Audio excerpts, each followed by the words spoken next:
All right, gentlemen, I'm sorry, I don't know what happened to our intro, but it disappeared, so I guess we'll get right into it. Um, I'm Matt Seibel. I'm the host. Can everybody hear me? Yep, we got you. Loud and clear. All right. This is up above me is Craig, and he hosts the Three Beards podcast. It's a sports podcast and a weird, wacky conspiracy podcast. Ben, over to my left, is a kind of online group personality. He clowns around and talks on some of the whiskey groups. And above him is Jamie. Jamie started a new label, WaxHouse Whisky. I'm very interested to try it, and if you could tell us a little bit about that, that would be great. Yeah, sure. So I've done a few things. I started off running a whiskey club, then set up a pretty large online community called Whiskey Adventures. And we wanted to do a bottle, firstly for my club, but there's only about 50 guys in the club. And I went and bought a barrel. And I was like, shit, what am I going to do with this barrel of whiskey? So I got a mate do some branding for us. And 2 years later, we've got. He said, all right, we've got this bad boy. Which that's my bottle of it. But yeah, it's a lovely smoky Roodmore from Glen Turret. So,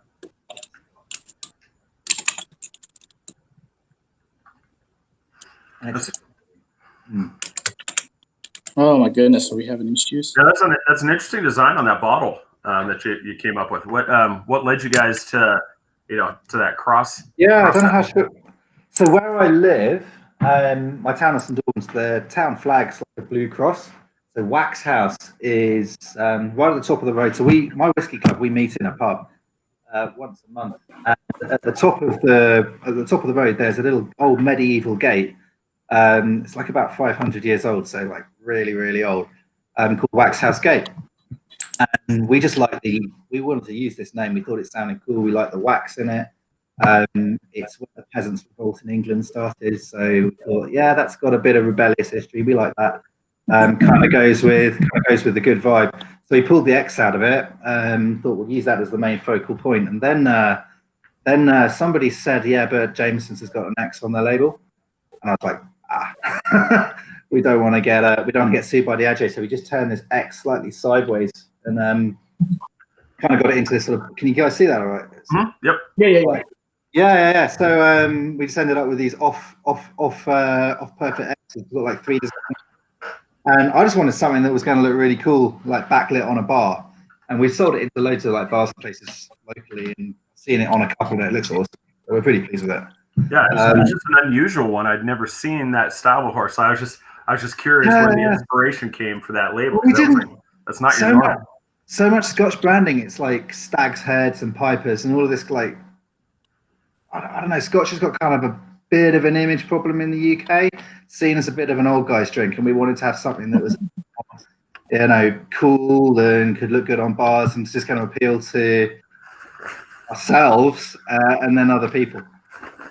Just kind of like the younger crowd. There you go. Yeah, it is. So it's kind of got the Scotch cross on it as well. Yeah, I really like the X design. I thought that was cool. Yeah. And it looks like a poison bottle, so you know. But yeah, we wanted to kind of do this with it, and it's lit up underneath on a bar. Oh, nice. That's awesome. And so, what exactly started you down that path, and how did you, what were some of the first steps you took to get down that path? Wow. Well, like a lot of good things, started in the pub. It was one of our whiskey club nights, and I've been running this club for about 3 years, and it's so cool. We get loads of the great brands coming in. So we've had, these are mostly Scotch brands. We've had like Compass Box, we've had Bruichladdich, Glenfiddich, all these great big Scotch brands coming through. And we wanted to do something for ourselves because we get a lot of indie brands. I don't know how much of the indie Scotch stuff you get over in the States, but here it's kind of quite a big thing. These guys are great. They'll bottle stuff from all sorts of different distilleries, and so when they come and do their ranges, they got a whole lot of different stuff from all sorts of different distilleries, which is just broad and interesting. And yeah, we wanted to do one for ourselves. And you can go to one of these indie bottlers and say to them, hey, can you do your own label for us? And they'll put, such and such company bottle for your club. And we thought, we want our own thing. So the first thing we had to do was, we sat down with like the tax authorities for ages getting licensed. Absolute pain in the ass. They basically want to make sure you're not going to moonshine the shit out of it and then just like fuck off with all the tax money. So it's like, no, we're not going to do that. So that was the boring side done. Then one of my colleagues, one of my friends who's in it with me, his company's a branding agency. So we gave them a bit of a brief and said, make it really cool. We want loads of steampunks and we want tattooed octopuses. And they were like, no, that's a stupid idea. Have a massive X. And so we're like, yeah, the X looks better. It is a little classier.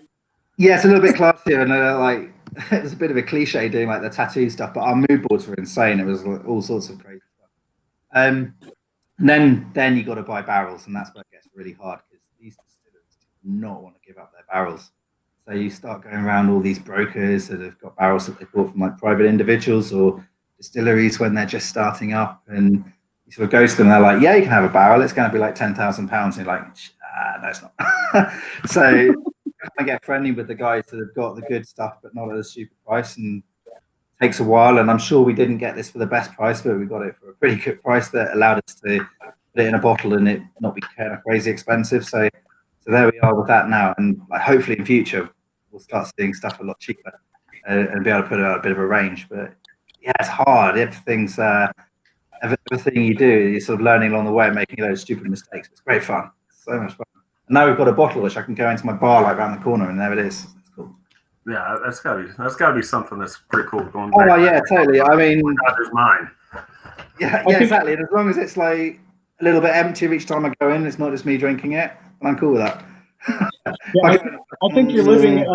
I think you're living every whiskey. Every whiskey drinker's dream. Yeah, no, it's really good fun. I don't know about the rest of you guys, but I'm always thinking, how do I start my own little still and yeah. is that where you guys have kind of started from? Did you like buy a small still and? No, this is from Glen Turret, which is Scotland's oldest distillery. So we managed to buy already aged stuff. So it'd be like you guys going to Heaven Hill, or someone like that, and saying, "Hey, can we buy some bourbon off you?" And they're like, "Okay." I'd love to distill my own stuff, but you know what? I can't be bothered to wait that long. So we've got some friends we got to know along the way who are like gin distillers and sort of talk to them about doing like contract distilling and stuff like that. But this is why you see all the startup distilleries in Scotland putting out gin at the moment, because I think is it 2 years you've got to wait in the States before you can call it straight bourbon. So 3 years to call it whiskey or scotch over here. You've got to be really patient. I'm just not. It's like, right, buy it already done, stick it in a bottle, and then the art in picking a good barrel, because there's some bad stuff. Bad whiskey, really bad whiskey. But then we take apologize about that feedback. We got we have a system over here in the States called Amber Alert. Oh wow. Yeah, so both me and Matt just had our phones just go off, for an Amber Alert. So yeah, sorry about that. Yeah, so yeah. No, so sound. No, I was going to ask it. It's a little bit, like a little more of a side note, like a just curious one from being over here. So, have you guys noticed like a huge uptick in tourism version for Scotch? Because like my wife's really big on. She's really gotten into the show Outlander. Okay, yeah, that's that one up in the Glens, isn't it? Yeah, and I've noticed a lot of people asking about Scotch lately. That never would have asked about it. I mean, even one of the prime characters in there is releasing, his own label, Sassenach. Yeah, do you know there's so many bottlers and so many distilleries starting up over here. Seems like every other week there's like a new distillery, and they're like, "Hey, get yourself on the list, and in 3 years' time you can have one of our barrels or one of our scotches." So there's so many starting up, and I run a pretty large Facebook group called Whisky Adventures. So we've got about 7,500 people in there, which I started a few years ago. And what I get a lot of is I've had quite a few sort of whiskey tour companies appearing in there, and they're not all British. There's been some that have been from over your side, over in the States, that are sending tour groups over. So there's so much of it about. I guess it's really big money. And it's exciting. I mean, you go up to these. Scotland's beautiful. I don't know if you guys have ever been. It's a cool. Not yet. See, now the real thing. This is why I should just start a Scotch company where we'll do some tours as well. It's so popular. Guy I used to work with around the Glenlivet estate, and the amount of money people are willing to spend to go and especially like Japanese, Russian, all these sort of people from the Far East. Spend crazy money going around seeing these distilleries, and then they'll go buying these, sort of 50-year-old Macallans and probably even drinking them. It's bonkers. But we all want to get over to the States and do the bourbon trail and all of that. We've got a big love for American whiskey here, so I think a lot of the time it's interesting to go and try what other countries are doing. I think it's intriguing what you guys are doing there with all the independent bottling that's going on, because with American whiskey, it's mostly the distillers are putting out their product. You have that kind of thing is just starting to take off with some people sourcing bourbons or sourcing ryes or sourcing American single malts and starting to bottle them on their own. A lot of startup distilleries will actually do that at first. They will source from a major distiller, bottle it and sell that for a few years until they can get their own product up and running. But I think the concept that you guys have there with the independent bottle, be able to go in and source a barrel or a couple of barrels and bottle it and give something unique and different. That's something that's just starting to catch on here in the States, really. And I think is kind of tip of the iceberg as far as the potential of what we can see going on with the whiskey industry here. So I'm hoping to see that catch on even more. I think it's a brilliant idea. I'm trying to think if I can think of any. I suppose the only one that can spring to mind, you'll probably tell me that they're doing their own stuff with over your way. People like Smooth Ambler and stuff like that. They are so popular over here. Okay. The guys that know their single barrel stuff, I think they source them from that place in Louisiana, don't they? But those bottles over here, when they go out, they just go off the shelf just like that. They're gone. That's popular. Because they're individual. They're like that's a one-off, and when it's gone, it's gone. And people want that thing that nobody else can have. Maybe that's the appeal of the independent bottlers as well. Everything is usually just a single barrel, and it gets that sort of fear of missing out thing going on. So you can have something that's just available once. That for me, that's one of my favorite things to explore is single barrels, because I think if you can narrow something down to, I guess to its very base, it's a single barrel of whiskey. And so if you want to explore something that's just down to the very core, on our end, it's you get a single barrel edition or a release, and you can, instead of the blending, and that's great for creating consistency. But I don't know, I love to explore the nuance and the difference that you get from barrel to barrel or release to release. And that gives until you get that magic barrel that you'll never get again. Right. There's always another magic barrel. Different kind of magic each time. Yeah. We get a lot of single barrel bourbon over here. We get the Blanton single barrels quite a lot, and the straight from the barrel, which I think you guys don't get as much as we do. And it's it's amazing stuff when it comes over. And that just I think Jim Murray just gave Blanton one of his really big awards. So do you guys get much of that over there? I've always speak to my American friends, and they're like, "Oh, we can't get Blantons." Well, I've got loads of Blantons. You cut out there on the last. Oh yeah, no, sorry. I was just saying, a lot of my American whiskey friends, they come over here and pick up the Blantons because they just can't find it. Yeah, I think we get it all. I'm really sorry. That's a big issue here, because it's Sazerac owns Buffalo Trace, that produces a lot of these whiskeys that are bourbons that have won a lot of the Jim Murray awards, or that he seems to tout a lot. And since the whole whiskey and bourbon craze has taken off several years ago, that's one of those that it's, depending on where you live at in the States, can be very difficult to get, or the shelves are flooded with it. So my state in South Carolina, That's what we call a unicorn bottle. You're not going to see one, and if you do, the stores are selling it at secondary market prices. Just way beyond what it's really worth, or So I was actually just charged yesterday with finding a bottle of Blanton's for my wife's friend. She's wanted to get a bottle for her husband for Christmas, and so I'm contacting my sources trying to track down a bottle for her. Oh wow! Yeah, it's actually got Yeah, to find over here since Jim Murray gave it that award. It's just I'm from the Orlando area, and Disney, from what I understand, buys pretty much every bottle that comes in. So unless you're going to Disney, you're not getting it. Yeah. the Mickey Mouse. Yep. that drunk bastard. Oh, there's something wrong with him. Yeah, Now you know. Good stuff. Yeah, I'm in the same area. I'm sitting here in the Orlando area as myself. But I wish I could try it. Like I was telling the guys prior to the show kicking off, I'm out of the four of us, I'm going to be the one that's going to be the novice when it comes to Scotch. I'm not a huge peat fan on those. I like the more mild ones. So we were just talking.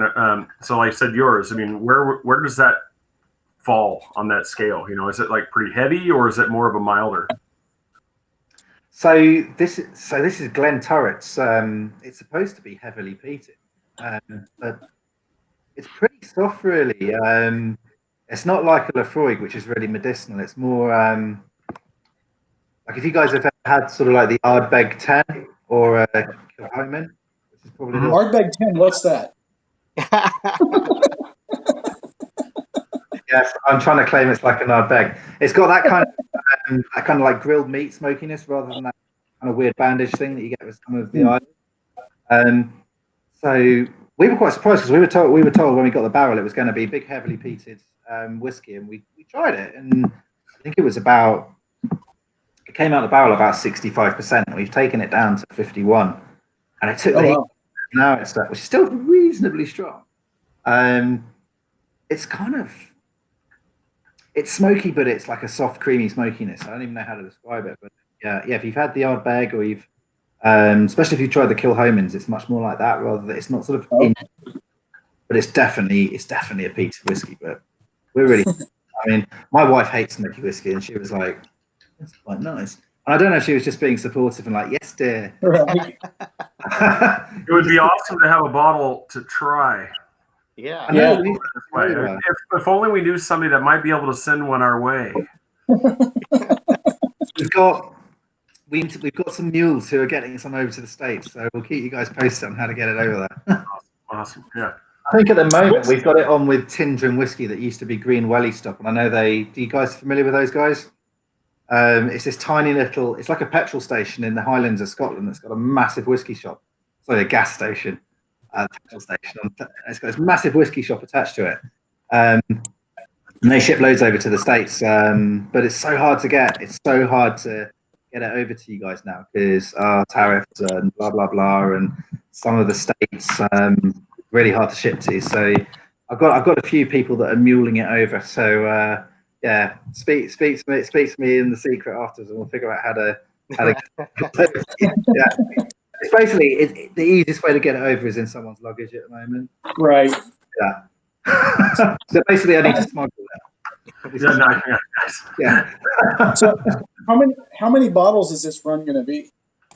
So we had 380 come out of the barrel. We've got about 160 left. Wow.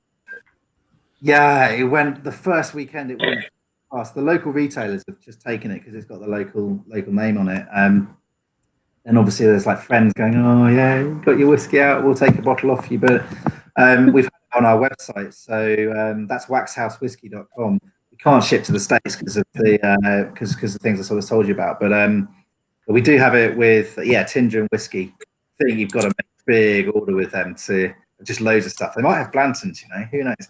But they ship to the States. But other than that, it's if you know someone over here or you got someone coming over doing a trip, let them know and we can get it to them and get it over that way. Absolutely. Nice. Yeah. All right, so we got to figure out something to mule us, something from Scotland.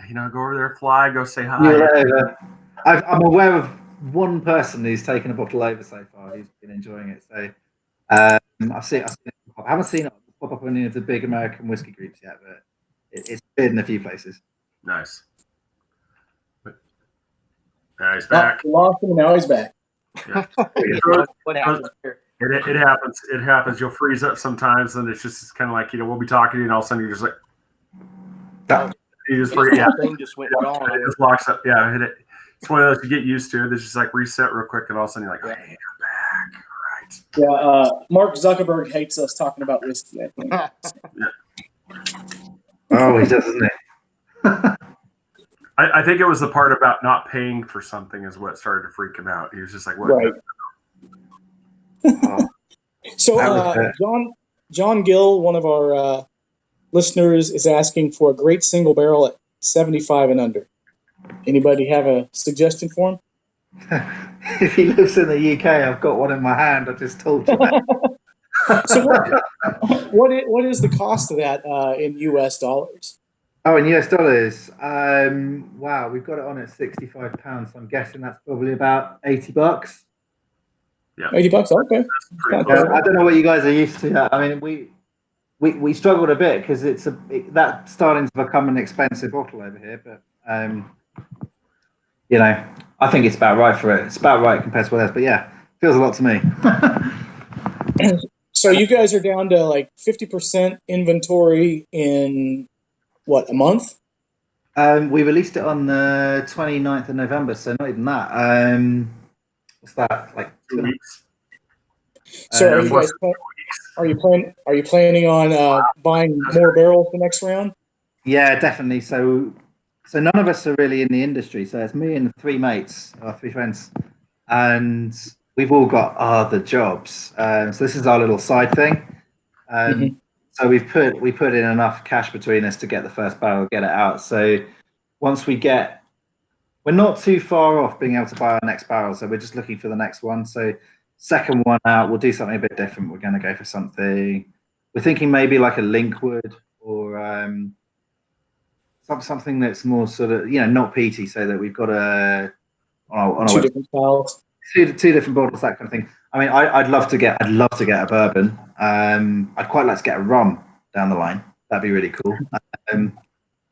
But yeah, second one probably not a peated one. But peated makes a lot of sense because you can get good. So look, like when you're buying barrels of whiskey, like the second it starts getting old, it's crazy expensive. Like if I wanted to go out and buy like a 20-year-old barrel of Macallan, I'd be needing like £500,000, like $600,000. Like that is never going to happen.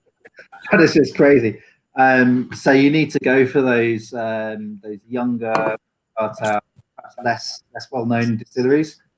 So as soon as you go for something peated, the spirit works so much better at a young age. So we just knew that first one's got to be really. We know things like Octomore, they're sort of 5-6 years old. Some of them are 10 years old. So it works really well. So we're like, that's what we need to do for our first one. Get the money in and then go for something a little bit older for the next one. So the next one will be maybe 10, 12 years old, probably a space side, almost certainly unpeated, that kind of thing. But yeah, it gets expensive fast. I think you stay with the peat. That's my opinion. Yeah. No, we've considered it. I mean, the first thing we said was like, how do we get another barrel of this? Because it's so good. But I want to build out a range. I mean, we love peated whiskey, but it's not for everyone. So I'm just messing with you, as you know. No, but we thought about it as well. We were like, Peathead. yeah, there's quite a few barrels of this floating around on the broker market at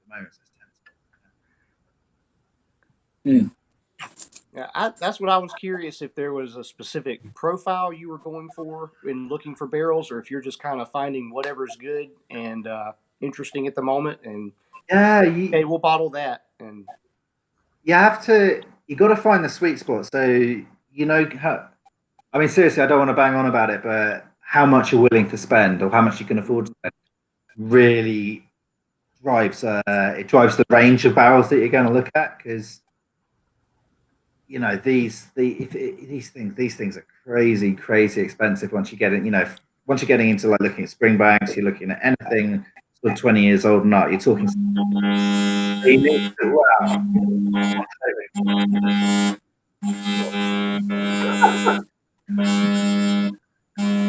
The aliens are coming. What have I done? Did you guys hear that?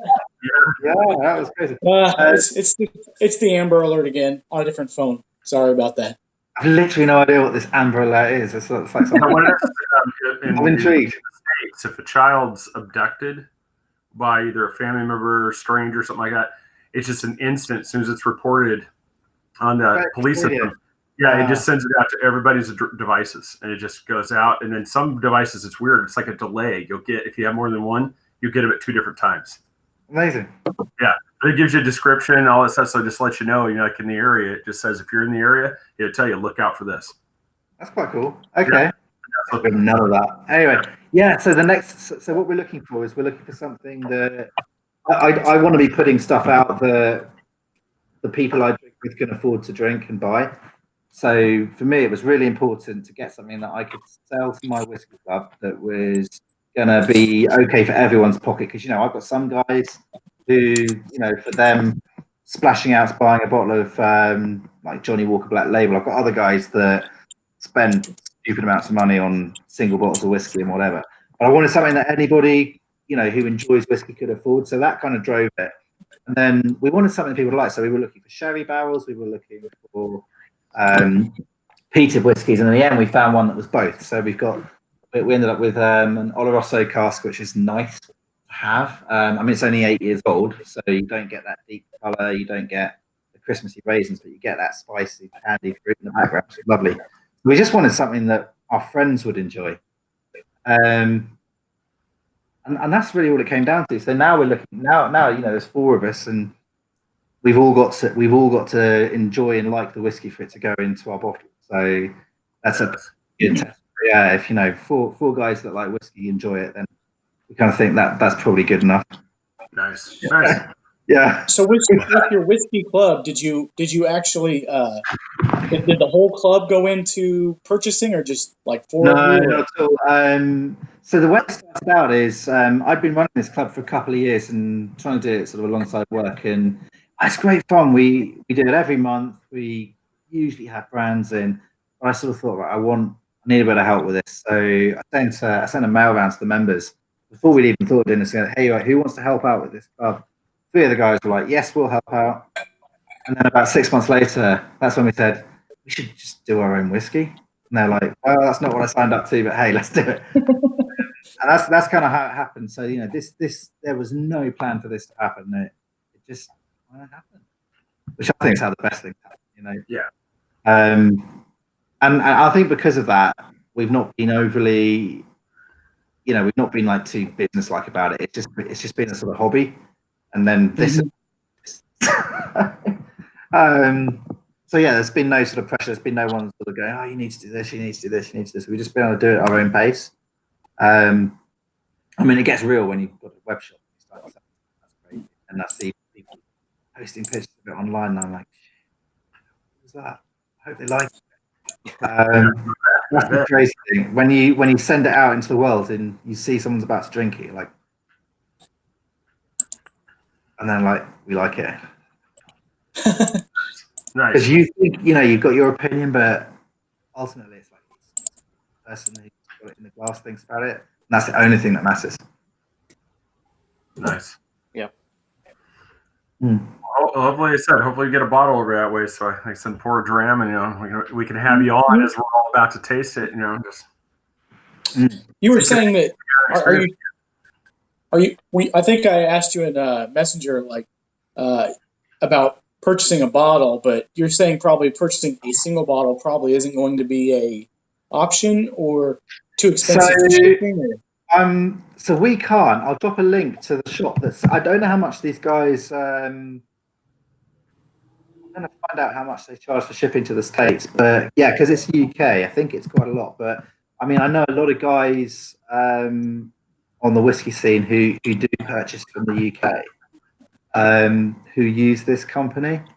I think they ship to quite a few states. I mean, I guess you've got not everyone's listening to the stateside either. Here we go. I'm going to drop this in the conversation. These guys are great. You might be familiar with them actually. How do I do this?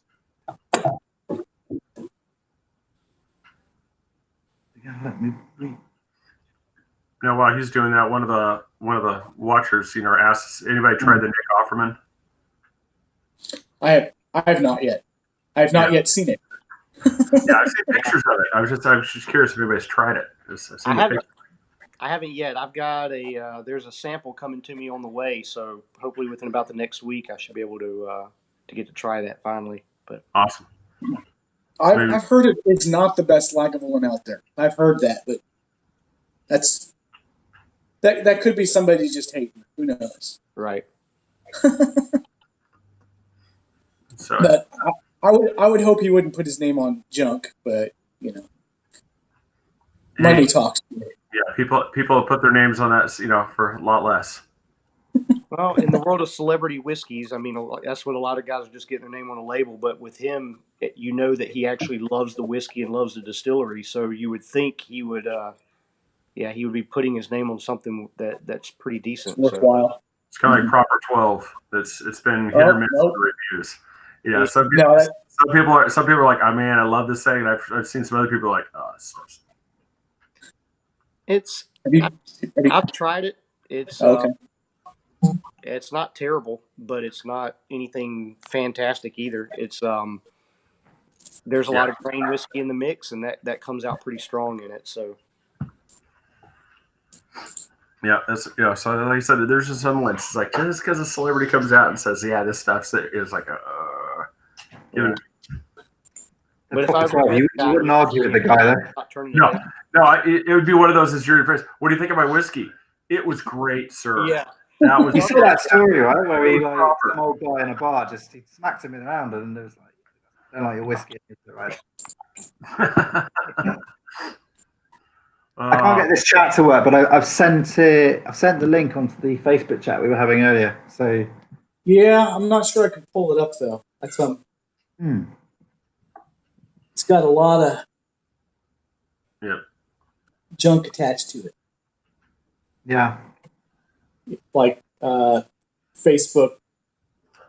Weird. HTML crap. I shouldn't do that. Okay, weird. Yeah, we should have an MMA fighter on our podcast tonight. So, like I said, we'll have to ask him about Proper 12 too, to see if he's tried it. All right, where was that sent to? Are we? Can you guys hear me? What's that? I'm sorry. Can you hear me? Yeah, I can hear you. Okay. Okay. Everybody else? Yeah. So what is everybody's top 3 favorite whiskeys right now? Ooh. Top 3 favorite, just like overall, or what we've had this year, or I'll say overall. Overall, probably my number one is going to be Octomore. I've only had 2, the 8.1 and the 8.2, and the 8.2 with the wine cask finish. Just, I don't know, to me, adds something extra that's really nice. Ardbeg Dark Cove would probably be a number 2. And the Iron Root Republic out of Texas, their Icarus edition, which is their corn whiskey that they finished part of it in port barrels and part of it in Isla barrels. And that's what I'm actually sipping on right now, and it's freaking amazing. So those are probably my top 3 right now. I'm a little bit more, like I said, we just talked about. I'm a novice to it. I'm pretty thing. I mean, so right now, I mean, it's I'm not sure what Octomore, which one that was again, that you have, but for me, it'd be that was a 6.1. Yeah, I said, I really like that. I really like that one. That one was really good. That one, like I said, for me, just not being a peat fan, that one was actually a pretty smooth, drinker. That Hibiki Harmony, we talked about it. I'm not, like I said, I'm like a lot more of the mild ones. And that one, I really like that one, the way that as a drinker. And then I have to go with 2 because, like I said, I'm fairly novice to the Scotch, to the Scotch and the whiskey in general. Because I'm more of I've always been more tequila or rum myself. So I've been trying to get more. Yeah, so I've been trying to get more into it. Like, rum is, really a thing. I mean, it kind of, I guess Florida, kind of has to go with it. But yeah, it's just, but yeah. So I'd have to say at least those 2 for me. When you talk about rum, rum is going off at the moment. We're starting to get all these crazy Jamaican rums over here, like from Hamden, all these places, really funky stuff, but whiskeys. I'm going to go American. I'm going to say my favorite American whiskey. It's such a simple one, but it's the one that got me into it. It's the Four Roses Single Barrel, which is like over here. It's like a 40-pound bottle. It's tremendous, so good. Scotch, wow. I'm a massive fan of Glendronach, like the big, heavy sherried whiskies, and I wouldn't say there's a particular expression that I like the best of that, but they do single barrels. If you guys can ever get your hands on those, absolutely amazing. And if not, the 18-year-old Allardyce, it's a really good way. Yeah, that's fantastic. And then probably my outlier. Have you guys come across a Swedish whiskey called Macmyra? They're just starting to do global distribution. They put out some really cool bottles. Look them up. And they did one called Vitasol, which came out earlier this year, which is I want to say I think it's port casks. And these whiskies are made in this old bunker in the Second World War, I think, underground. Oh wow! And they age them in this bunker, and they age really quickly. It's beautiful, beautiful Swedish whiskey. Definitely look out for it. Really good. Yeah, I've heard of them. So good. I haven't seen them around yet. So we'll see if distribution gets around here soon. Because I'd be surprised if it doesn't. They're really pushing out now. They're starting to pop up more and more. Very cool. And the bottles look great. Yeah, look them up. Nice. Have any of you guys ever tried any barrel aged gin? No, I'm not a big gin guy at all. I'm not a big gin guy either, but I had some barrel aged stuff, and I was pretty blown away at like the difference between it and like straight gin. So I didn't know if you guys had tried it, but there's a distiller down here maybe that made it. I don't remember. It was something in Total Wine that they were giving out, and I was pretty impressed by it. I've got a bottle from the Scotch Malt Whisky Society. I gave it to my wife's really into gin. I gave it to her, and she's like, "It's disgusting. It tastes like whiskey."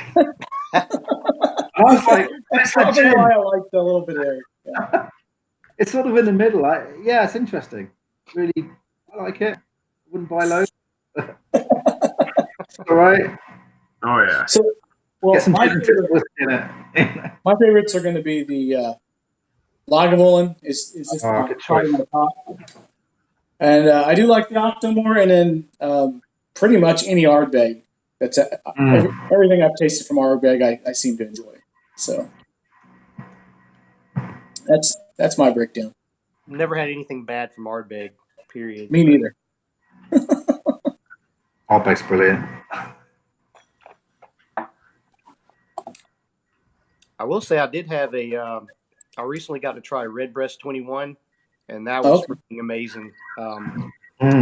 I've got Bushmills 21, and I got to do a little side by side with those two. I'd probably tip the hat slightly to the Redbreast 21 for my taste, but both are amazing whiskeys. So if you ever get a chance at one of those, they're awesome. All right. You said Redbreast, and what was the other one? Bushmills. Both of their 21-year-olds. The pot still character comes out a little bit more in the Redbreast versus the Bushmills, but they're outstanding. Yeah. Yeah, Irish probably. So Jamie, I hate to ask you this, and you can deny me access to the knowledge, but what did the barrel cost you to begin with? Or is that something you don't want to put out there? Do you know what? I won't, but because I don't know if I paid the right amount for it. You know what though? What I will say is you can spend anything from about. I'm going to try and figure out what this is in dollars. You can probably spend anything from $1,000 up to $500,000 on a barrel of whiskey. Wow, fact, you really put the range out there, so we'll have no idea what you spent. Yeah. But look, put it this way: we got just under 400 bottles of this. We put it out at £65 bottle, which includes kind of all this sort of stuff the government takes, but there's not a lot in it for us on that. I got you. It's a pretty. I'm just curious, like. I mean, look, you know what? We maybe this is better talked about off the air. You can also, yeah. And the reason I'm hesitant to say it is it's such a closed and such a led thing with this market, and we're just coming to it now, and it's so hard to get your foot through the door. You don't want to cut your throat. Yeah, it's so did you go? But it's like you got to become part of the family, or they are not talking to you. Right. Did they? Did you start going through a broker, or did you actually just contact some distilleries? Most of the distilleries. What I found is like we started off talking to brokers, and there's good brokers and bad brokers. Now we've got one or two distilleries who will talk to us directly and not. You get these distilleries and they're like, "Hey, get our barrel offer." It's like shitloads of money, and yeah. So I still get those, but there's one or two like established distilleries and pretty good distilleries as well who will now talk to us about buying new make and stuff like that. So it's great for down the line. I can't buy a barrel of new make and put it in a bottle and give it to you now because it's new make. Not that you can't do that; it can be really nice. But it's good for the future to know that we've got certain distilleries who we've got good relationships with. So nice. It's a long game. Yeah, it's fun. We can we'll do like 2 or 3 bottles a year until then. I think. Nice. Oh, that's cool. Jack Daniels, they offer you can purchase barrels directly from them, and it's I believe the last time I saw it was about $10,000 a barrel in Jack Daniels. Yeah. Jesus. Like aged spirit, or like straight off the stills. No, it's aged. They probably looking at 3 to 4 years is what they've aged it for. But you can go in as a corporation or a company or an individual and buy a single barrel, and they'll bottle it for you and ship it to you, and then send the empty barrel along. That's cool. You, so. See, what we could have done that, but with a lot, and it might be the same with Jack Daniels. They make you do it on their brand, and I could have bought spirit from all sorts of different distilleries, but it would be their labels. I was like, right, I want to do my own label. Right. Basically, I'm really stupid. I was just like, right, okay, how can I make? I don't blame you. I'd be the same way. Yeah, I was like, what's the hardest way to do this? We'll do it that way. Make your own barrel. That'd be the hardest way. That would be the hardest way. Hey, I want to start with a distillery. Give me $10 million and I'll just do it. No, that's awesome. Yeah, I'm looking forward to the chance to try it at some point. Yeah, we need to get some over this way. Muled over. Yeah. Yeah. We'll call it migrate. We'll migrate some. Yeah. Yeah. It flies southwest for the winter. It migrates. That's the way to do it, isn't it? Yeah. It's like a swallow carrying a coconut. It'll migrate its way over. Is that an unladen swallow? That's right. African or European swallow. Yeah. All right. Well, I think that might be the show tonight, guys. I really, really appreciate you guys coming on. And if either of you want to come back on, we'll probably be doing this weekly. Oh, lovely. Yeah. So what time is it there where you're at, Jamie? It's 10 to 11. Almost 11. It's what time? Yeah. It's drinking time. 10 to 11. It seems like it might be that time here, too. Yes. All right. It is. Cheers, guys. So thank you guys all very much for coming on. And maybe we'll do this again next week with you. You guys are up for it. So, Yeah, all right, cool. Ben, Jamie, it's a pleasure meeting until you guys. then, thank you everybody for tuning in, and we'll see y'all next week. Cheers. All right. All right, cheers.